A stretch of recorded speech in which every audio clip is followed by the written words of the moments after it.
20h30 dans les 10 régions du Cameroun. Madame, Messieurs, bonsoir. Les titres de l'actualité ce mercredi.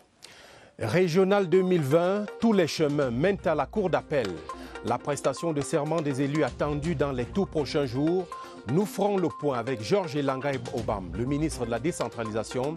C'est l'invité du 20h30 ce soir. Entretien en direct dans quelques minutes. Chantal Biya, Djaili Amadou Amal, audience à livre ouvert au Palais de l'Unité. La première dame a reçu cet après-midi l'écrivaine lauréate 2020 du prix Goncourt des lycéens. Lecture de cette rencontre par Joseph Clément Omba dans le cours du journal. En sport, CHAN Cameroun 2021, le coronavirus n'affecte pas complètement les gradins. 25 à 50% du public autorisé dans les stades. Décision de la CAF à appliquer dans le respect des mesures barrières. Ordonnance détaillée en page des sports. Voilà pour les titres. Développement après ce message du chef de l'État.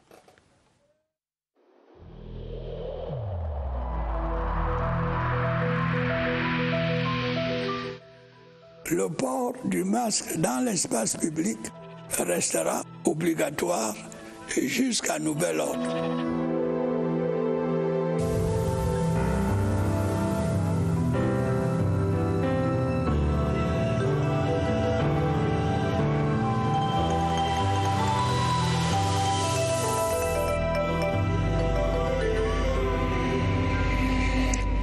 Commençons par ce regard sur l'année du président de la République. Arrêt sur l'action diplomatique avec ce constat. Le chef de l'État a tenu un double pari. Maintenir le rang du Cameroun dans le concert des nations et faire rayonner le pays sur tous les fronts. L'année diplomatique de Paul Biya, une évocation de Yves-Marc Medzo. En cette année 2020, sur le point de s'achever, le Cameroun sous Paul Biya aura dans le domaine de la diplomatie évolué vers une affirmation plus grande de son rayonnement et de sa souveraineté. Octobre 2020, l'efficacité de la diplomatie camerounaise trouve son écho le plus retentissant au sein de la fonction publique internationale avec l'élection de Mme Mariatou Yap à la tête du secrétariat général de l'Organisation internationale de la protection civile. Seulement voilà, si cette victoire diplomatique de notre pays semble être la plus médiatique, elle n'en constitue pas la seule. Tout au long de cette année, en effet, le Cameroun avec Paul Biya s'est employé à bâtir des alliances utiles sur la scène internationale et à garder de précieux contacts avec l'ensemble de ses partenaires à même de l'accompagner dans l'atteinte de son impératif d'émergence. À l'échelle sous-régionale, le chef de l'État camerounais va ainsi s'atteler à construire des ponts là où d'autres voulaient construire des murs.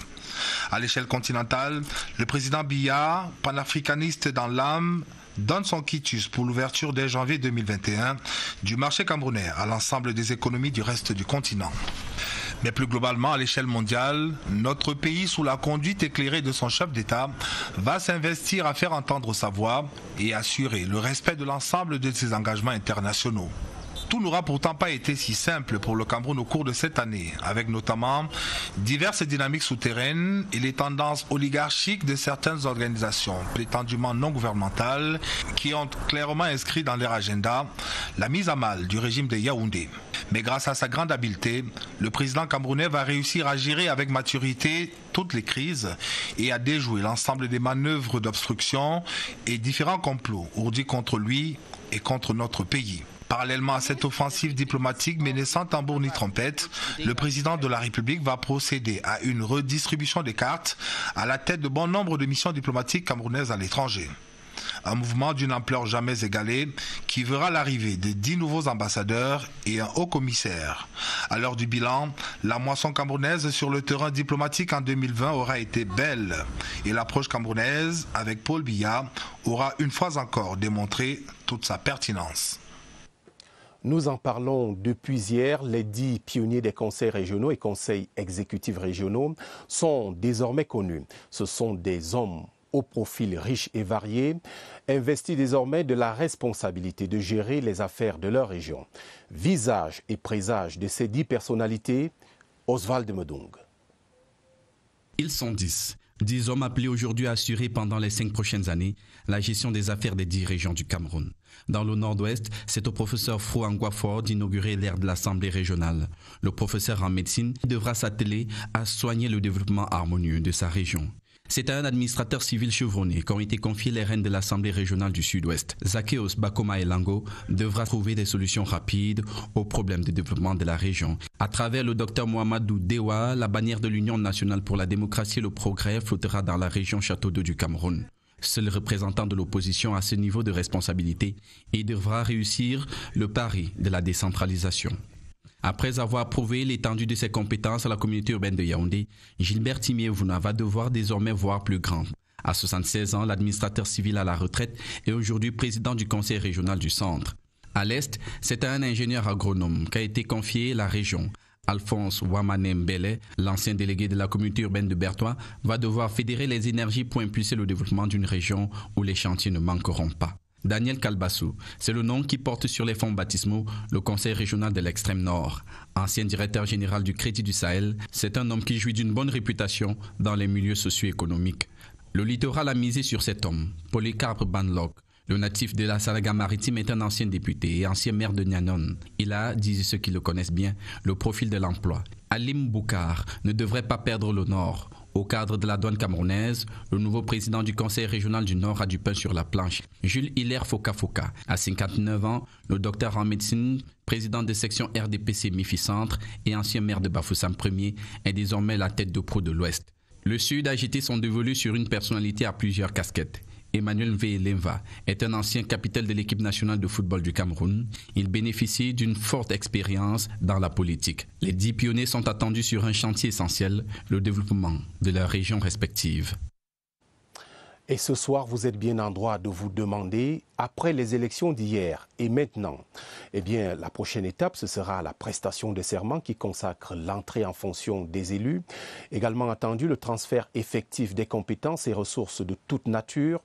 Et je puis vous dire que ce n'est pas tout. À preuve, Augustin Guizana. Les membres des exécutifs régionaux élus n'ont pas de répit. En plus de la prestation de serment qu'ils préparent et qui marque leur entrée solennelle en fonction, ces hommes et femmes ont 8 jours correspondant à la durée de la session de plein droit. Le Code général des collectivités territoriales décentralisées prévoit en son article 310 que le président du conseil régional prête serment devant le président de la cour d'appel de la région. Passé l'étape de la prestation de serment, la machine de l'effectivité doit se mettre en branle. Les bâtiments ont été identifiés. Ces bâtiments vont être occupés par les conseils régionaux dans les 10 régions. Il est attendu, entre autres, la nomination du Public Independent Conciliator et autres secrétaires généraux des régions comme collectivités territoriales décentralisées. Au niveau interministériel, les discussions ont été menées, les décrets ont été bouclés. Il s'agit maintenant de pouvoir les signer. Bien plus, il faut des ressources financières pour le début de fonctionnement. Et là, le ministère de la décentralisation et développement local rassure. La loi de finances 2021 a prévu une dotation générale de la décentralisation et une quote-part de cette dotation générale de la décentralisation permettra la mise en place dès demain des exécutifs. Au ministère de la décentralisation et développement local, on indique que les jours suivants sont riches en bonnes nouvelles pour l'effectivité des régions au Cameroun. La classe politique ne cache pas son satisfecit quant au déroulement des élections d'hier. Certains leaders abordés ce jour à Yaoundé souhaitent que les régions jouent pleinement leur rôle et contribuent à l'apaisement du climat sociopolitique au Cameroun. Vous pouvez les entendre dans ce reportage de Jean-Pierre Congé. Attendus depuis plus de 20 ans, les exécutifs régionaux sont désormais mis en place et la classe politique salue leur avènement et pour certains la performance de leur parti. l'OEDPC contrôle 9 régions sur 10. Le secrétaire général est très satisfait. La classe politique, pendant longtemps, a attendu l'avènement des régions. Cette élection apporte une réponse. Comme toutes les naissances, l'avènement des tout premiers exécutifs régionaux soulève beaucoup d'enthousiasme. La décentralisation, souhaitée par tous les Camerounais et impulsée par le chef de l'État, va connaître une accélération exponentielle pour que le pouvoir local trouve là une impulsion nouvelle. Que cette décentralisation soit un genre de succès d'année au fédéralisme, c'est-à-dire que à s'y méprendre qu'on compare donc la gestion de ces régions au fédéralisme. Le nouveau dispositif institutionnel est également considéré par certains hommes politiques comme un pas vers la paix. Nous saluons aussi le statut spécial accordé aux régions du Nord-Ouest et du Sud-Ouest. Cela nous semble déterminant pour la réconciliation. Plusieurs auraient bien aimé être de ceux qui écrivent cette page de l'histoire. Nous aurions bien aimé nous aussi figurer parmi ceux qui aujourd'hui et demain présideront donc à la marche de cette région. Nous faisons de mauvaise fortune bon cœur et nous souhaitons donc bonne chance et réussite aux régions qui viennent d'être installées. De ce vent de bienveillance, les bacs des exécutifs régionaux en ont bien besoin. Et pour approfondir le décryptage de cette actualité relative aux régions, j'accueille à présent le ministre de la Décentralisation et du Développement local, Georges Ilangobam. Bonsoir et bienvenue. Merci, bonsoir. Alors, après les élections d'hier, ces élections-là, quels commentaires appellent-ils de votre part du point de vue de l'avancée du processus de décentralisation? Vous pouvez bien imaginer que je suis un homme heureux ce soir. Je voulais reconnaître le génie du président de la République, qui longtemps avant beaucoup avait pressenti que la décentralisation serait ce qui ferait le bien de notre pays. Et d'avoir avec cette maestra conduit le processus jusqu'à son achèvement ne peut que nous contenter au ministère de la Décentralisation et du Développement local. Quelques âmes chagrines avaient prévu et prédit que ce processus ne serait pas bien conduit, mais à la satisfaction de tous. Ça n'a pas été le cas. Cela est une réussite palpable, visible et mesurable. Les 10 exécutifs des conseils régionaux sont bien mis en place après que l'élection des conseillers régionaux se soit bien déroulée. Donc, nous pensons que la Constitution voit la dernière des institutions qui étaient attendues se mettre en place. Et nous nous réjouissons que la tâche que le chef de l'État nous a confiée a été bien conduite. Oui, il y a encore quelques étapes à parcourir, mais à date, je suis un ministre satisfait, heureux et comblé. Un ministre satisfait, heureux et comblé qui envisage, on va dire, des évolutions probables dans la quête de la paix engagée dans les régions du Nord-Ouest et du Sud-Ouest après ces opérations électorales? Absolument. Rendez-vous compte, là aussi, on nous avait dit qu'il n'était pas possible que les élections se tiennent. Elles se sont tenues sans grand risque, sans grand danger, sans grandes conséquences dommageables. On nous avait prédit là aussi que les conseils exécutifs régionaux ne seraient pas mis en place parce que... Mais là aussi, tout s'est passé dans la sérénité et surtout dans la joie, à la satisfaction de ceux qui se sont présentés et qui ont été élus et à la très grande satisfaction des populations. Cela me semble le premier pas concret de ce que les régions, entendues comme collectivités territoriales décentralisées, peuvent apporter la paix dans notre pays. Il va s'agir pour les personnalités élues de prendre en main le destin de leur région au plan des compétences que l'État leur confère pour qu'enfin les problématiques que les populations posent et qu'elles reprochent au gouvernement de ne pas conduire, souvent parce qu'elles ne sont pas dans la connaissance de tout, pourront avoir des solutions de proximité. À vous entendre, on croirait marcher sur du velours, mais qu'en est-il, par exemple, des sièges de ces conseils régionaux et même du transfert effectif des compétences par les 20 ministères concernés? Je crois que la télévision nationale a rendu compte en son temps de descentes nombreuses que j'ai effectuées sur le terrain, sur les très hautes instructions de M. le Président de la République, à l'effet d'identifier des locaux susceptibles d'abriter provisoirement les sièges des conseils régionaux. À date, l'ensemble des 10 conseils régionaux ont des locaux qui les abriteront. Il est en ce moment un processus qui est en train de se dérouler de leur remise à niveau et les travaux vont s'achever sous peu. Vous verrez bientôt au fronton d'un certain nombre d'immeubles dans la République l'insigne indiquant le siège des conseils régionaux. Donc, je voudrais rassurer l'opinion de ce que le président a instruit que soient trouvés des locaux. Ces locaux ont été trouvés, les moyens ont été mis à disposition pour les mettre à niveau et en capacité de recevoir les conseils régionaux. Le président a précisé que c'était une installation provisoire, chaque conseil régional ayant la charge de se doter du siège qu'il considérera comme celui qui est digne de refléter ce que la région faudra. Et maintenant sur la question des conférences. Les compétences, parlons-en. Là aussi, j'ai entendu dire que c'était de la fumée aux yeux. Mais ceux qui savent comment est-ce que l'administration fonctionne ont bien entendu que le Premier ministre, chef du gouvernement lui-même, qui est par ailleurs le président du Conseil national de la décentralisation, a réuni l'ensemble du gouvernement pour instruire, relayant les instructions de M. le Président de la République, tous les ministres concernés par les questions de transfert de compétences, d'avoir à préparer l'encadrement juridique qui permettra cela. Au jour d'aujourd'hui, je voudrais indiquer que le processus est très avancé et que c'est une question de peu de temps pour que des textes soient rendus publics qui diront dans le détail quelles sont les compétences qui sont transférées. La loi en parle déjà et qui indiqueront les modalités d'exercice de ces compétences et les moyens qui permettront que ces compétences soient effectivement exercées. Je voudrais rassurer l'ensemble de nos compatriotes de ce que là aussi, le chef de l'État veille à ce que les régions se mettent au travail très rapidement. Georges Elango Bam, quelles assurances pouvez-vous donner ce soir quant aux ressources financières attendues et destinées aux régions?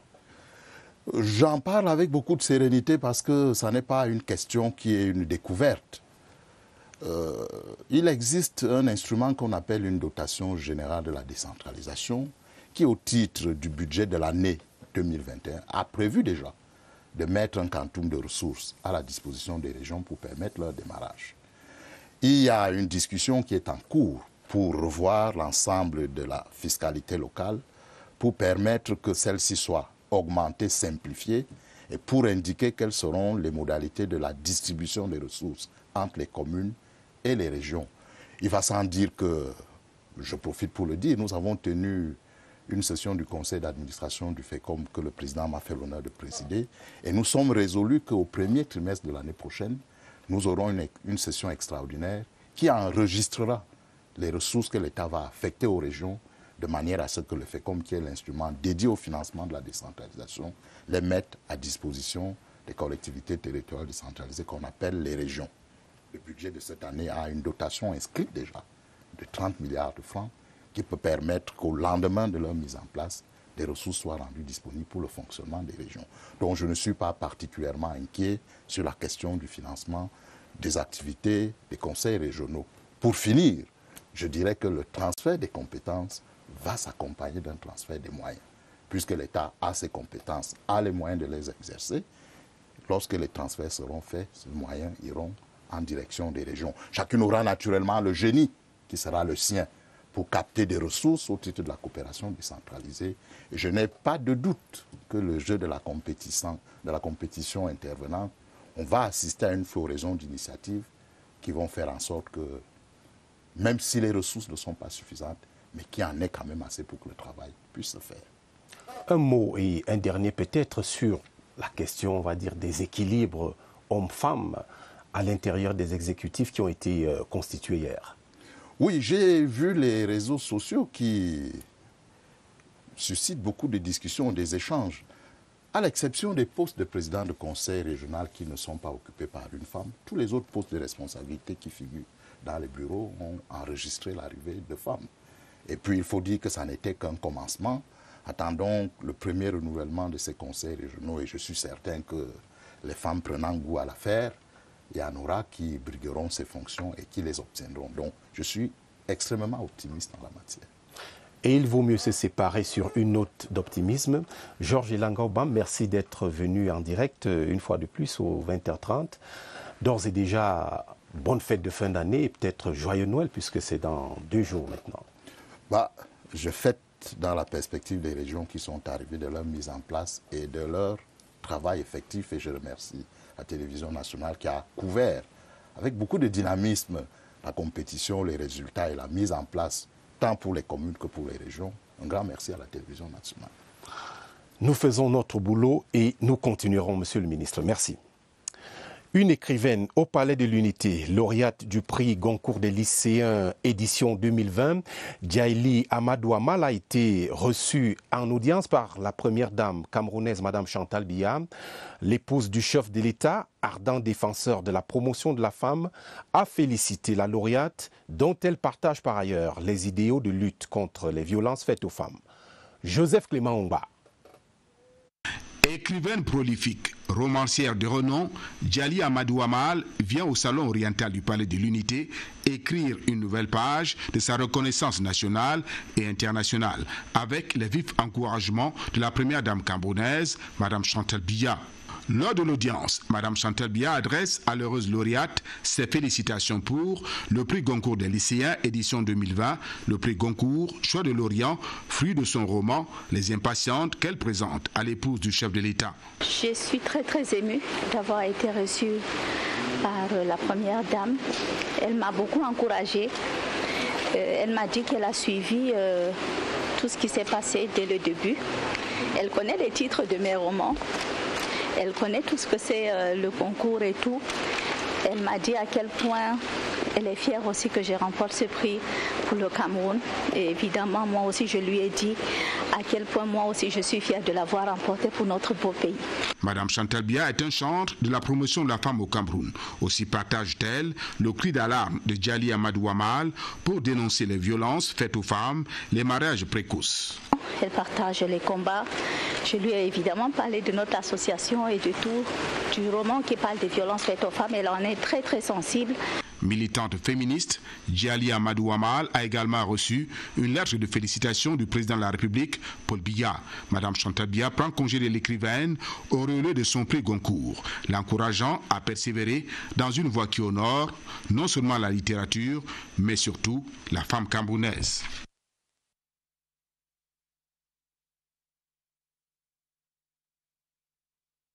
Malgré le coronavirus, la marraine de cette institution, la première dame Chantal Biya, a tenu à présider elle-même les cérémonies de l'arbre de Noël. Ambiance et couleur d'une fête célébrée dans le respect des mesures barrières. Joseph Clément Ongba, une fois de plus. Sous des chapiteaux finement habillés aux couleurs de la fête de la Nativité, au complexe scolaire Les Coccinelles du Palais de l'Unité, le Covid-19 impose un format inédit à l'arbre de Noël 2020. Les beaux sapins imposent leur verdure. Le port du masque est obligatoire avant la distanciation physique pour l'installation des invités triés sur le volet. Pour cette fête, pas comme les autres, la première dame camerounaise, Madame Chantal Biya, marraine du complexe, est accueillie par le ministre de l'Éducation de base, Laurent Serge et Tundingwa, d'autres invités spéciaux, avant ce bouquet de Noël des Coccinelles. L'arbre de Noël 2020 est bâti autour de 26 numéros dans une chorégraphie parfaitement maîtrisée par les élèves, masques vissés sur le visage. Un fondu enchaîné avec du traditionnel comme l'assiko. Des chansons typiques de Noël, appel au patriotisme et à l'unité nationale, meubles et récits, chants et sketchs. Dans cette belle symphonie, partition des artistes qui magnifient l'œuvre humanitaire de Madame Chantal Biya, ambassadrice de bonne volonté de l'UNESCO, ambassadrice des déshérités.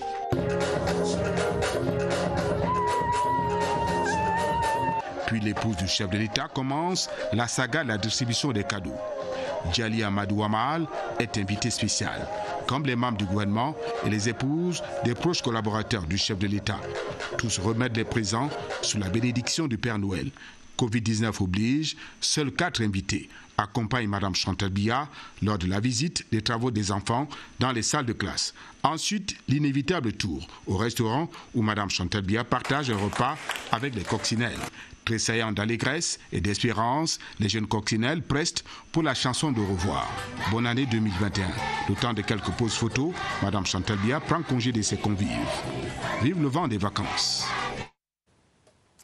D'autres cadeaux de la première dame Chantal Biya aux enfants, mais aussi aux mères devenues parents grâce à la fécondation in vitro. C'était ce mercredi au Centre hospitalier de recherche et d'application en chirurgie endoscopique et reproduction humaine. En tant que marraine du CRACER, la First Lady a respecté la tradition de l'arbre de Noël dans cette institution que dirige le professeur Jean-Marie Cassia. Le reportage de Séverin Legambeli. Le Centre hospitalier de recherche et d'application en chirurgie et reproduction humaine, Paul et Chantal Biya, aux couleurs de Noël. Ici, on commémore la fête de la naissance de Jésus, mais on commémore la vie tout court. Depuis la création, en 2016, l'équipe médicale du CRACER a pu donner espoir aux couples qui ont réussi à vaincre l'infertilité par la fécondation in vitro. Et comme les années antérieures, l'occasion festive avec de nombreux types d'attractions donne lieu à la distribution des cadeaux offerts par la marraine du centre, Madame Chantal Biya. Des moments agréables et émouvants pour les personnels dans les salles d'hospitalisation, au chevet des nouveau-nés, pour les mamans qui ont pu donner la vie. Associés à la conduite de la célébration de l'arbre de Noël, les ministres du culte ont assimilé le CRACER à un espace de joie, un lieu de miracle en scène. Le travail que le couple présidentiel nous a demandé de faire a continué. Et les résultats, on a commencé à les avoir en 2016. 2020, c'était aussi intéressant parce que là, on a eu quand même des triplets. Le travail que nous avons fait jusqu'ici a donné déjà pratiquement 216 bébés qui sont nés depuis 2016. Je crois quand même que c'est un score assez effectif, assez intéressant. La cérémonie d'arbre de Noël 2020 au CRACER s'est déroulée dans le contexte du Covid-19. Mais au fond, elle n'a rien perdu de sa verve habituelle. Et puisque Noël est dans l'air du temps, on va vous faire un dessin, plutôt un théâtre en chanson pour retracer la vie de Jésus-Christ. Regardez donc cette représentation organisée par la congrégation du ministère de la foi triomphante, ici à Yaoundé. Elle est résumée par Laurence Okalia. Le Fils de Dieu est né. Au ministère de la foi triomphante, le peuple présent est venu témoigner par cette cantate organisée dans le cadre des activités de fin d'année de la congrégation. Nous organisons cette cantate de Noël pour ramener les consciences des gens, pour ramener l'esprit des gens, pour amener les gens à comprendre qu'il n'y a que Christ qui peut nous donner la vie, la paix, la joie, la santé. Le décor, la mise en scène et le jeu d'acteurs ont été pensés par une organisation de jeunes chrétiens avec une empreinte coréenne. Au sein de l'ONG International Fellowship, nous avons des académies. À travers ces académies, nous enseignons aux jeunes à expérimenter de nouveaux métiers afin de pouvoir se prendre en charge, notamment la couture, la décoration, la mise en scène. Le ministère de la foi triomphante propose aussi un programme de prière de fin d'année nommé « Bien finir » qui se tiendra du 28 au 30 décembre prochain.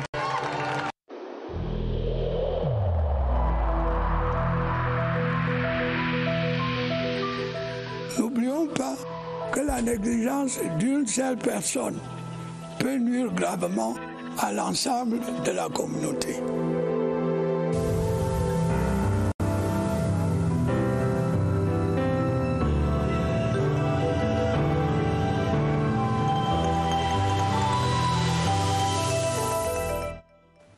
Covid-19 et riposte nationale, le coronavirus ne tue pas assez au Cameroun et on ne s'en plaint pas.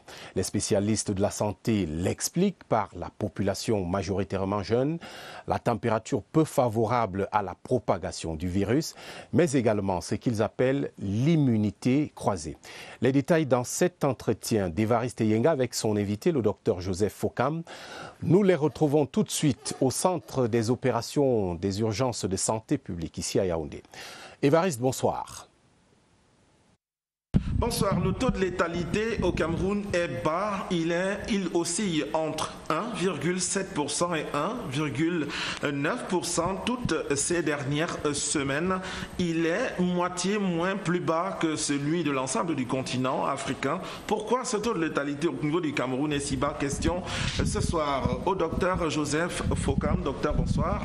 Bonsoir Évariste. Vous êtes virologue du Centre international de référence Chantal Biya, c'est bien cela? Effectivement. Alors, pourquoi le taux de létalité est si bas au Cameroun? Oui, Évariste, en plus de ce que nous connaissons déjà, la plupart de nos patients atteints par le coronavirus sont déjà asymptomatiques, ça c'est connu. Aussi, l'âge médian au Cameroun et dans plusieurs pays d'Afrique est d'environ 20 ans et donc du coup on résiste mieux aux infections. Et aussi, on sait aussi que la température contribuerait également à réduire l'ampleur ou bien l'impact de la mobilité sur le continent. Mais on a d'autres évidences nouvelles qui actuellement font recours à la réaction croisée. Donc il y a ce qu'on appelle l'immunité croisée. En Afrique, nous avons une forte exposition à plusieurs autres pathogènes, y compris d'autres coronavirus humains, qui nous procurent un background immunitaire qui est toujours en alerte et permet ainsi de diminuer l'ampleur du virus dans notre système. Ces paramètres, ils sont pareils que chez les pays voisins de la zone sous les tropiques. Pourquoi cette différence entre le Cameroun et les autres? Bon, cette différence, si on veut le faire de manière notoire entre le Cameroun et les autres, c'est aussi parce que le Cameroun a mis en place une riposte vraiment très précoce, ce qui a permis de limiter vraiment le nombre de cas. Le Cameroun également est un de ces rares pays qui ont mis en place une prise en charge optimale pour tous les patients et du coup, cela aurait donc contribué à réduire ce taux de létalité qu'on a su observer. Et le Cameroun est parmi les 2 meilleurs pays africains à avoir une riposte que l'OMS a su saluer. Docteur, merci pour toutes ces informations. Vous l'avez noté, donc le Cameroun qui fait un peu exception pour avoir anticipé sa riposte nationale contre le coronavirus Covid-19 avec des effets que l'on connaît, les résultats positifs obtenus jusqu'ici, la maîtrise de la pandémie. Merci Évariste. De la sécurité sanitaire, on va parler de la sécurité tout court. Le dispositif sécuritaire est renforcé à Garoua-Boulaye face au regain de l'insécurité en République centrafricaine. C'est en tout cas ce qui ressort clairement de la réunion de crise présidée il y a quelques jours par le gouverneur de la région de l'Est.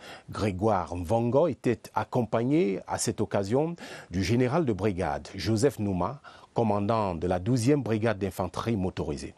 Le point de la situation avec Caroline Amombo Bisségué.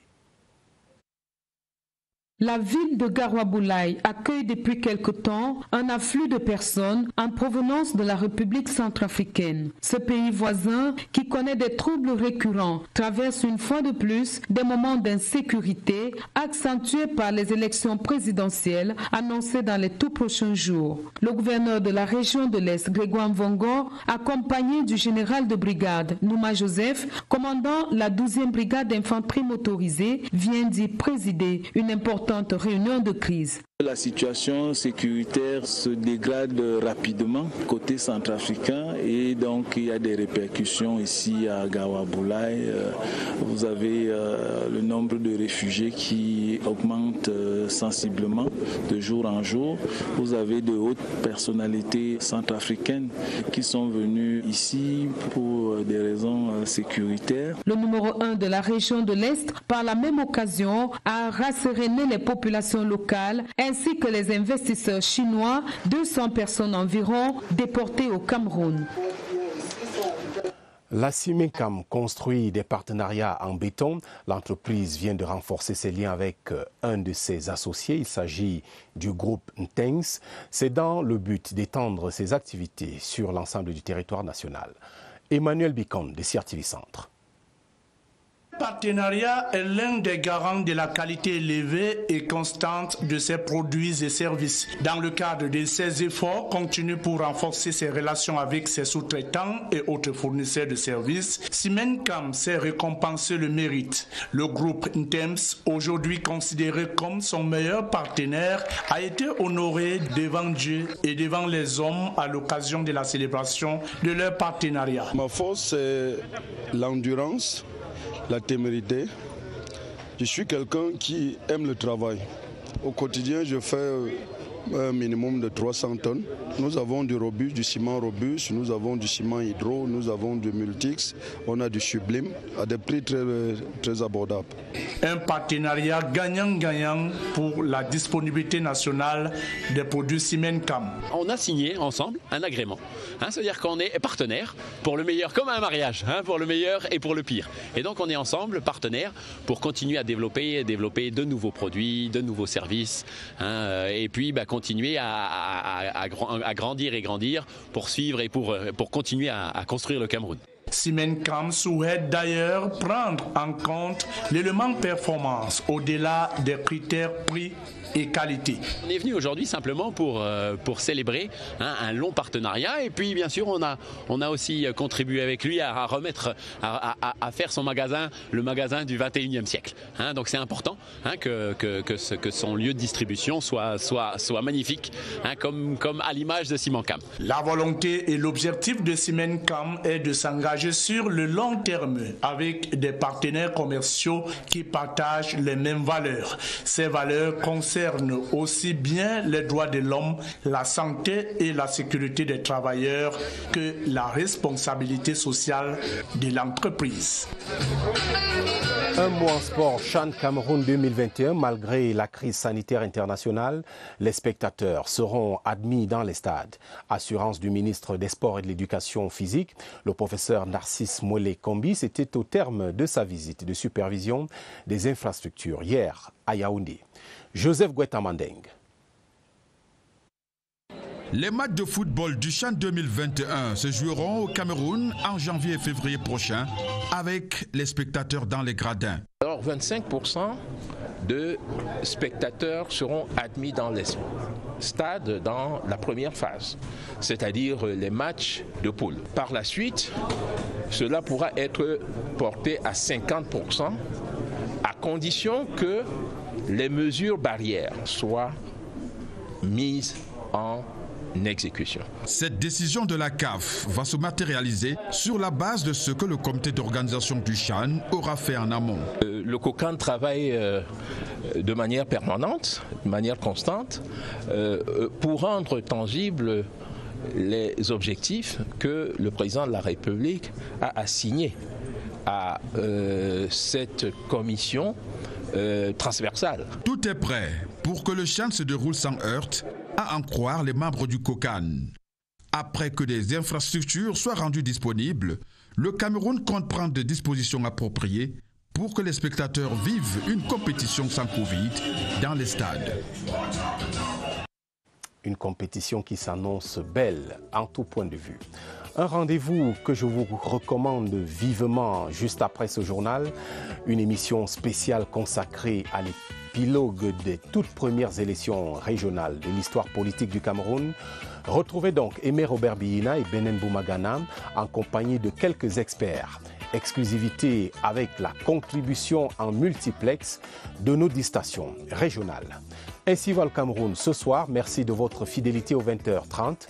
Passez d'agréables moments sur votre chaîne, la CRTV, la télévision. C'est ici. Bonsoir.